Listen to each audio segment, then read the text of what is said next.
না যে আমি যা পাই তাই আমাকে দেখাতে হবে, আমাকে বাজ বিচার করতে না হবে, অবশ্যই বাজ বিচার করতে হবে। বাজ বিচারটা যেহেতু ওনারাও করে, মানে ধরেন জি। এই সংগঠনগুলা এবং- জামায়াতের হোমওয়ার্ক নাই, তারা কি জি, জানে না এবং- যে ৭১ টেলিভিশন যত চেষ্টাই করুক না কেন ইসলামী ব্যাংকের নিচে থেকে যে ছুটি দিয়ে দিয়েছে সেগুলো তারা দেখাতে পারবে না, সুতরাং যাই দেখাবে একতরফা দেখাবে এবং সেটার ক্রেডিটটা তাদের না পক্ষে যাবে। মনিদি, সেই মনিদি, homework আপনার তাদের আছে, প্রশ্নটা নিয়ে অবশ্যই আছে। আপনার প্রশ্নটা নিয়ে আমি একটু অবশ্যই আছে। আপনার প্রশ্ন, না, আপনি যেটা homework কিন্তু বুলবুলের কাছে আপনি যে না। প্রশ্ন করেছেন সেটা নিয়ে আমি একটু বুলবুলের কাছে শুনে আসতে চাই যে বুলবুল ভাই আপনি এবং নিশ্চয়ই পারলে যদিও ওইখানে 10 জন লোককে পাওয়া যেত, কোত্থেকে আসছেন, কই আমি চাকরি করেন, এখানে ইবনে একটু সিনা, আমি রাজা ইসলামী ব্যাংক। যেটা বলেছেন জি। সেটা বিষয়ে একটু ও, বলতে চাই যে জামাত এবং শিবির প্রেস রিলিজ দিলে বা ইয়ে দিলে আমরা যেহেতু বৈধ দল সে আমরা বাধ্য। আর আপনি জিনিসটা দেখেন যে অন্যরা যদি অবৈধ হয়, অবৈধ দল কিন্তু আমরা কিন্তু এখন কিন্তু একটা আপনার আইন আছে, আইসিটি আইনে কিন্তু আপনি অবৈধ কোনো কিছু ওয়েব পেজ থেকে কোনো কিছু দিয়ে দিতে পারেন না, সেখানে আপনাকে ধরা হতে পারে, এটা কিন্তু একটা ইয়ে আছে। তো অতএব এই বিষয়টি কিন্তু আমাদের মাথায় রাখতে হবে। আমি এটা আসলে পরিষ্কার বুঝি নাই জোহর ভাই, আরেকটু যদি উনি বলতেন। যেটা বলতে যাচ্ছে জামাতের ওয়েবসাইট থেকে আমরা নিউজ নিচ্ছি, এরকম তো অনেকের ওয়েবসাইট থেকেই নেই। আমি কোন নিষিদ্ধ দলের ওয়েবসাইট থেকে নিতে পারবো না, আচ্ছা মানে পারবো না আমি। আচ্ছা না, এবার জোবাই, আমি যতটুকু মানে জানি। জোবাই, এবার- এবার পরিষ্কার। একাডেমিক্যালি বলি, যদি হিজবুত তাহরির ওয়েবসাইট থেকেও যদি একটা তথ্য আসে নিষিদ্ধ, যদি মনে করেন রেলেভেন্ট, হিজবুত তাহরির যদি ঘোষণা দেয় কালকে অমুক জায়গায় তারা বোম মেরে উড়াই দিবে, এটা কি আমাদের দায়িত্ব পড়বে না টু ওয়ার্ন দ্য নেশন? না, আপনি তো না, জোবাই ভাই, অবশ্যই না, জোবাই তাহলে ভাই, তো আপনি আপনাকে মানুষকে আতঙ্কিত করবেন। যে প্রশ্ন রেজান ভাই করেছিলেন, রেজান ভাই আবার আপনার দৃষ্টি আকর্ষণ করতে চান। আতঙ্ক এবং রেজান ভাই, information, আপনি আপনার এটা fine প্রশ্নটি কি balance। আবার করবেন? না, ব্যাপারটা বোধহয় এতটা সহজও না যে রেজন ভাই বলবেন দিদি একটু। রেজন ভাই আবার বোধহয় জো ভাইকে প্রশ্নটা আবার করতে চান। রেজন ভাই, না না, আমি প্রশ্ন করছি না। আমি জো ভাই বলেছিলেন যে জামাত যেহেতু বৈধ দল, জামাত যেহেতু নিষিদ্ধ নয়, সুতরাং তাদের খবর প্রচার করতে আমরা বাধ্য। না, বাধ্য আমার না, আপত্তিটা বাধ্য না, এখানেই। এটা আমরা বৈধ করবো, দল ট্রিটমেন্টটা হলেই হচ্ছে মূল। তার খবর আমরা ট্রিটমেন্টটা প্রচার হচ্ছে করতে মূল। বাধ্য। এই বাধ্য শব্দটির এই সাথে রেজন ভাই একমত নন। এই- আমি এই- একটু বাধ্য না, বাধ্য আমরা শব্দের বলছি ব্যাপারে আমার treatment আপত্তি না, দেবো না, না। বাধ্য কম আর বলতে বেশি। বোঝাইছে যে দেখাতে দেখাতে হবে। আমি একটু Treatment বুলবুল দেবো, ভাইয়ের কাছে কম যেতে চাই। বেশি। বুলবুল ভাই, আপনার কাছে মুন্নিদি কিছু প্রশ্ন করেছিলেন, আপনি যদি সেই বিষয়ে একটু আলোকপাত করতেন। বুলবুল ভাই। আমি আলাদা করে মানে প্রশ্ন ধরে বলতে চাচ্ছি না। আমি যে কথাটি স্পষ্টভাবে বলতে চাচ্ছি যে যেটা ফ্যাক্টস আপনাকে প্রচার করতে হবে, যে ঘটনা ঘটছে সেটা প্রচার করতে হবে। তারপর আপনার এডিটোরিয়াল পলিসি অনুযায়ী তার পক্ষে অথবা বিপক্ষে আপনি অ্যানালিটিক্যাল রিপোর্ট দেন, আপনি আরও ন্যারেটিভ স্টোরি দেন, তার মধ্য দিয়ে আপনি জাস্টিফাই করেন অথবা ডিসজাস্টিফাই করেন, সেটা কমপ্লিটলি আপনার ব্যাপার। এটা এডিটোরিয়াল পলিসি। কিন্তু ফ্যাক্ট ইজ স্যাক্রেড, যেটা সাংবাদিকতার প্রথম লাইনই বলা হয়েছে, ইউ ক্যানট ডিস্টোর্ট দ্য ফ্যাক্ট। যে ঘটনাটা ঘটছে সেটাকে বিকৃত করার কোনো অধিকার নাই। আপনি সেটা দিবেন কি দিবেন না সেটা এডিটোরিয়াল ডিসিশন, একটি স্টেশন দিতেও পারে, নাও দিতে পারে, কিন্তু যখন আপনি দিবেন সেটাকে বিকৃত করার কোনো সুযোগ নাই। কিন্তু আপনি যখন একটি ঘটনা ঘটছে আপনি দিচ্ছেন না, তখন কেউ যদি প্রশ্ন করে যে আপনি একটি গণমাধ্যম কেন দিচ্ছেন না, অ্যাজ এডিটর আপনাকে জবাব দিতে হবে। You have to justify. আমি বলি, ছোট্ট উদাহরণ আমরা সবসময় দেখেছি এবং আমরা বলি যে একটা বিশাল জনসভা হলো, 10 লক্ষ লোকের জনসভা, আবার একটা বিরোধী দলের জনসভা, সেখানে জ্বালাময়ী বক্তৃতা, বিপ্লবের বক্তৃতা, আন্দোলনের বক্তৃতা সব হলো। আবার ঢাকায় একটা ছোট্ট মন্ত্রণালয়ের কক্ষে 20 জন মন্ত্রী বসে একটা মিটিং করলেন, সেখানে প্রধানমন্ত্রী একটা সিদ্ধান্ত দিলেন। তো এটার সাধারণ মানুষের প্রত্যাশা হলো যে 20 লক্ষ মানুষের জনসভা, সেটাই তো বড় হবে। কিন্তু যদি ওই ছোট্ট 5 জনের মন্ত্রিসভাতেও একটা ন্যাশনাল স্টেট লেভেলের পলিসি মেকিং ডিসিশন হয়, সেটা কিন্তু ওই 10 লক্ষ লোকের জনসভার চাইতেও সুপারসিড করবে। কারণ প্রধানমন্ত্রী একটা সিদ্ধান্ত দিচ্ছেন আগামী দিনে রাষ্ট্রটা কিভাবে পরিচালিত হবে। আর 10 লক্ষ কাজে কি সাইজ, কত বৈধ, কত মানুষ, এটি একমাত্র নিউজের মাপকাঠি না। ওইখানেই তো এডিটোরিয়াল, যেটা আহমেদ জুবায়ের বললেন, আজকাল যে তাইলে আসলে- সাংবাদিকরা তার ক্যামেরা না, যে সাংবাদিকরা তার ক্যামেরা, যে একটি ছবি যা আসবে তাই দেখাবে, সেই ছবিটাকে ক্রপ করবে তো এডিটর।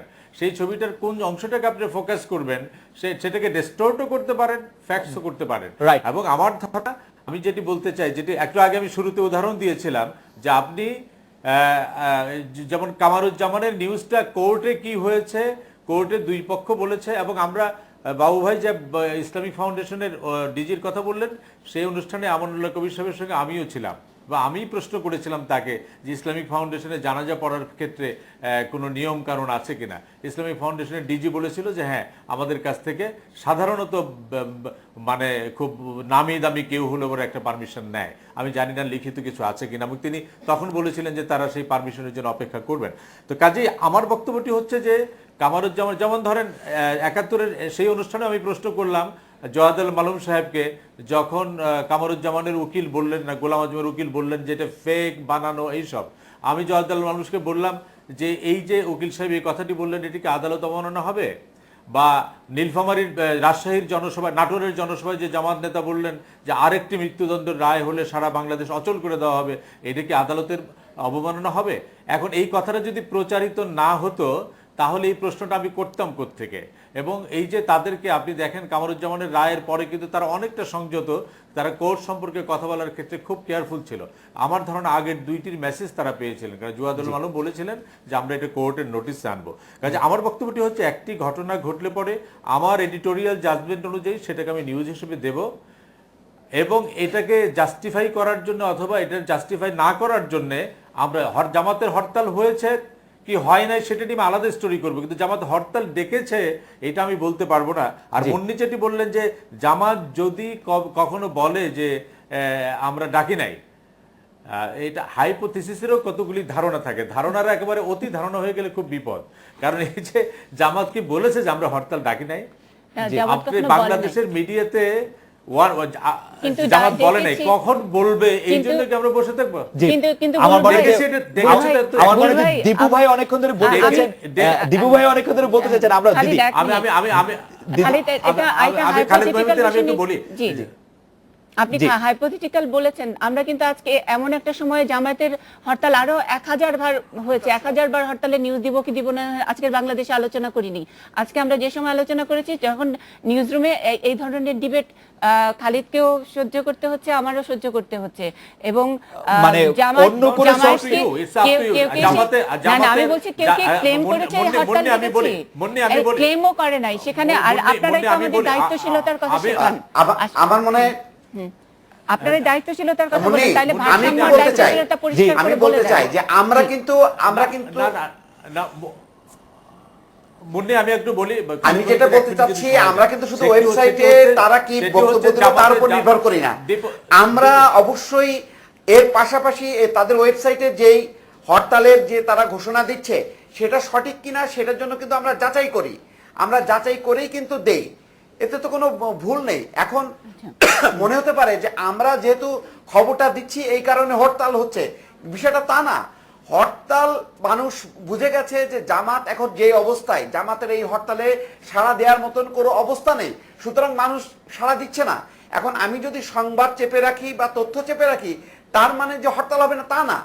যদি সেই রকম পরিস্থিতি তৈরি হয় তাহলে কিন্তু অবশ্যই হরতাল হবে। হরতাল হওয়ার মতন যদি যদি সেই উপযোগিতা থাকে তাহলে কিন্তু অবশ্যই হরতাল হবে। আমি তথ্য দেয়া না দেওয়ার উপর কিন্তু নির্ভর করবে না যে হরতাল হলো কি হলো না। জি দীপু ভাই, বুলবুল আপনি শেষ কথাটি বলতে চেয়েছিলেন, আপনি একটু বলেন, আমরা একটা বিরতিতে যাব আপনার এক লাইন কথা শুনে। হ্যাঁ, আমি শেষ কথাটি বলতে চেয়েছি।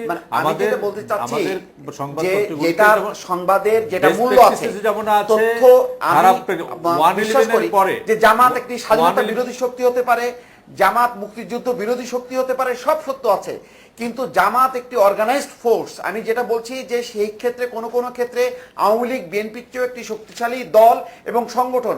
ফলে তারা তাদের কর্মকাণ্ড, তাদের তথ্যগুলো, তাদের কর্মসূচিগুলো আমি যদি চেপে রাখি তার মানে তারা সেটা চেপে থাকবে না। সেই খবরগুলো দিবু ভাই আপনার বক্তব্য পরিষ্কার, দায়িত্ব কিন্তু গণমাধ্যমে। দিবু ভাই আপনার বক্তব্য পরিষ্কার, বুলবুল ভাই আপনি কিন্তু দায়িত্ব পালন করছে। দিবু ভাই আপনার বক্তব্য পরিষ্কার, আমরা একটা বরং বিরতি নিয়ে আসি, তারপর বুলবুল ভাইয়ের বক্তব্যটা শুনেই আমরা আবার পরবর্তী আলোচনা শুরু করবো। আমরা একটা বিরতি নিয়ে ফিরছি।